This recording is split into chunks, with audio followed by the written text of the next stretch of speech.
étant un jour dans une batterie où un des chargeurs est tué, il prend le refouloir et charge lui-même 10 ou 12 coups.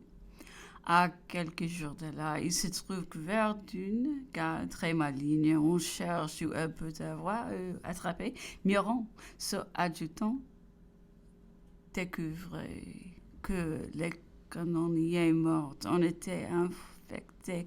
L'odeur de la jeunesse et l'activité de service font que le commandant d'artillerie se contente d'un léger traitement. La main disparut, mais le poison n'était que rentré. Il affectait longtemps sa santé, il faillit lui coûter la vie. C'est là la maigreur, l'état chétif et débile, l'état maladif du général en chef de l'armée d'Italie et de l'armée d'Égypte. Ce ne fut que beaucoup plus tard, aux Tuileries, après de nombreux vésicatoires sous la poitrine, que Corvissa le rendit tout à fait à la santé. Alors aussi commença cet embonpoint qu'on lui a connu depuis Napoléon, de simple commandant de l'artillerie de l'armée de Toulon, peut en devenir le général en chef avant la fin du siège, le jour même de l'attaque du Petit Gibraltar.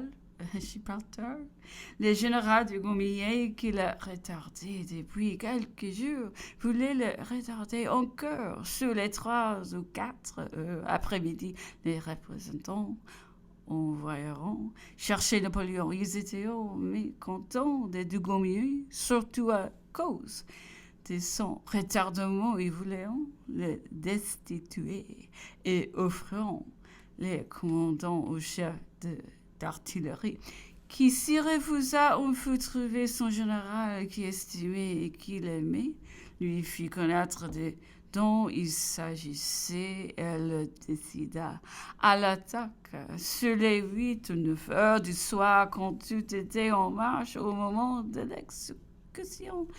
Les choses changeront. Les représentants interdiront alors l'attaque, mais Dugommier, toujours poussé par le commandant d'artillerie, y persista. S'il n'eût pas réussi, il était perdu, sa tête tombée. Tel était le train des affaires et la justice du temps. Ce feront les notes que les comités de Paris trouveront au bureau de l'artillerie sur les comptes de Napoléon, qui firont jeter les yeux sur lui pour le siège de Toulon. On vient de voir que dès qu'il est paru, malgré son âge et l'infériorité de son grade, il y gouverna. Ce fut le résultat naturel de l'ascendant du savoir, de l'activité et de l'énergie sur l'ignorance et la confusion du moment. Ce fut réellement lui qui prit Toulon, et pourtant il est à peine nommé dans les relations. Il tenait déjà cette ville que dans l'armée on ne s'en doutait point encore. Après avoir enlevé le petit Gibraltar, qui pour lui avait toujours été la clef et le terme de toute l'entreprise, il dit au vieux de Gommier, qui était accablé de fatigue: allez vous reposer, nous venons de prendre Toulon. Nous pourrons y coucher après-demain. Quand de Gommier vit la chose en effet accomplie, quand il récapitula que le jeune commandant d'artillerie lui avait toujours dit d'avance à point nommé ce qui arriverait, ce fut alors tout à fait de sa part de l'admiration et de l'enthousiasme. Il ne pouvait tarir sur son compte. Il est très vrai, ainsi qu'on le trouve dans quelques pièces de temps, qu'il instruisit les comités de Paris qu'il avait avec lui un jeune homme auquel on devait une véritable attention, parce que quelque côté qu'il adoptait, il était sûrement destiné à mettre une grande poids dans la balance. Dugommier envoyé à l'armée des Pyrénées orientales voulut avoir avec lui le jeune commandant d'artillerie, mais il ne peut l'obtenir toutefois.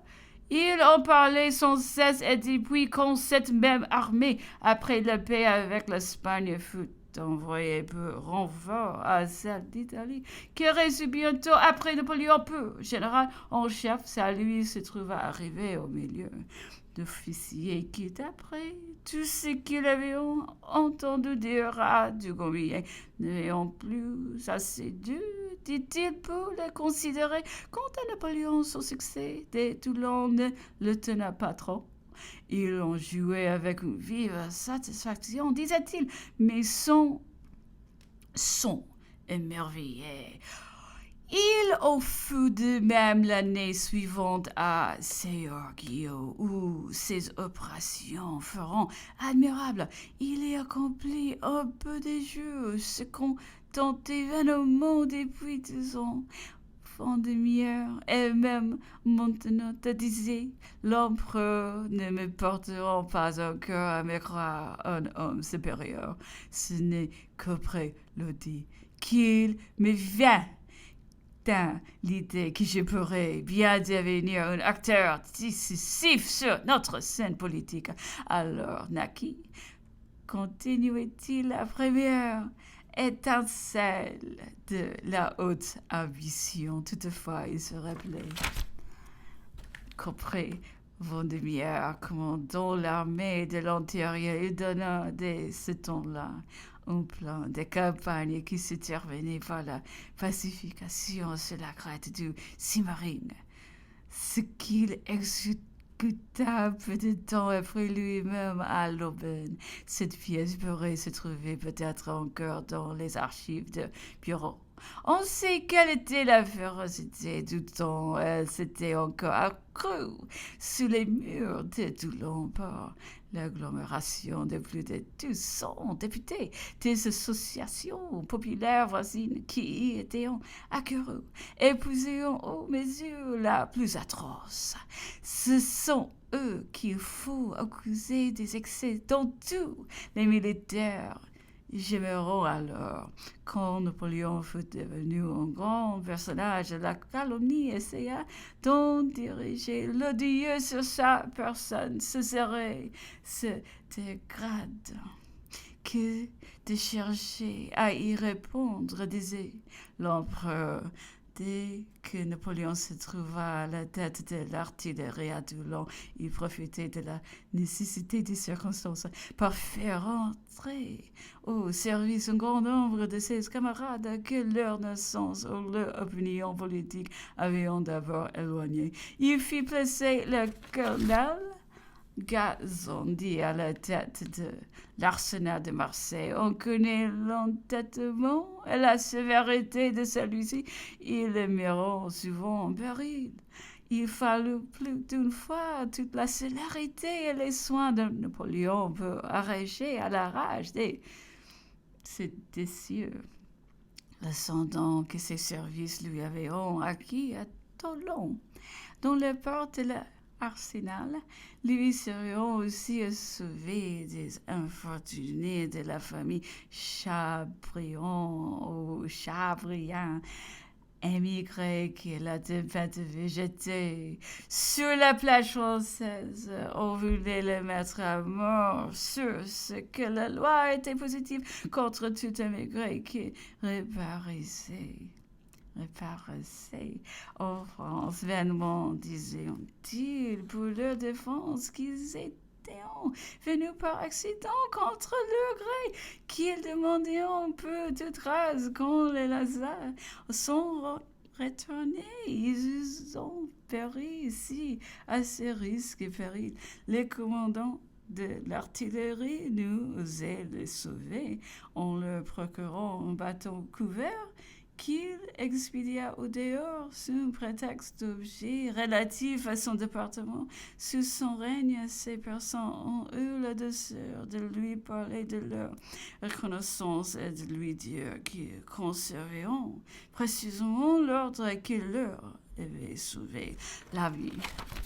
Napoléon plus d'une fois couru aussi lui-même des dangers de la part des bureaux révolutionnaires.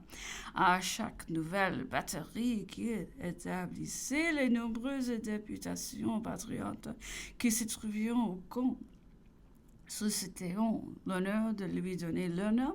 Napoléon en nomma un des patriotes du Midi. Son fut assez peut être dénoncé, accusé de fédéralisme, et s'il eût été moins nécessaire, il eût été arrêté, c'est-à-dire perdu. Du reste, les impressions manquantes peuvent peindre le délire. Elle est heureux du temps. L'empereur nous disait, par exemple, avoir été témoin en l'heure pendant son armement d'écouter à Marseille de l'horrible condamnation du négociant de Hugues, âge de 84 ans, sûr de presque aveugle.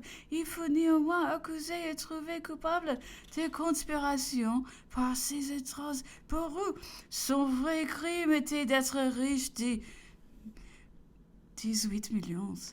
Il laissa lui-même entrevoir au tribunal offrir de les donner. Pourvu qu'on lui laissait 5 000 francs, dont il ne jouerait pas, disait-il. Longtemps, ce fut inutile. Sa tête fut abattue. Alors vraiment, à un tel spectacle, disait l'empereur, je me crus à la fin du monde. Expression que lui est familière pour de telles circonstances. Barras et Fréron étaient les auteurs de cette atrocité. L'empereur rendait à Robespierre la justice de dire qu'il avait vu de longues lettres de lui à son frère Robespierre jeune, alors représentant à l'armée du Midi où il combattait et désavouait avec chaleur ses excès. Disons qu'ils déshonoreront la Révolution et la tueront. Napoléon, au siège de Toulon, attacha quelques personnes dont on a beaucoup parlé depuis. On distingua dans les trains un jeune officier qu'il eut d'abord beaucoup de peine à former, mais dont il attirait depuis le plus grand service. C'était Duroc, qui sous un extérieur peu brillant possédait les qualités les plus solides et les plus utiles, aimant l'empereur pour lui-même, dévoué pour les biens, sachant dire la vérité à propos. Il était depuis duc de Friol et grand maréchal. Il avait mis le palais sur un pied admirable et dans l'ordre le plus parfait. À sa mort, l'empereur pensa qu'il a fait une perte irréparable, et une foule de sons l'ont pensé comme lui. L'empereur disait que Duroc seul avait eu son intimité et possède son entière confiance.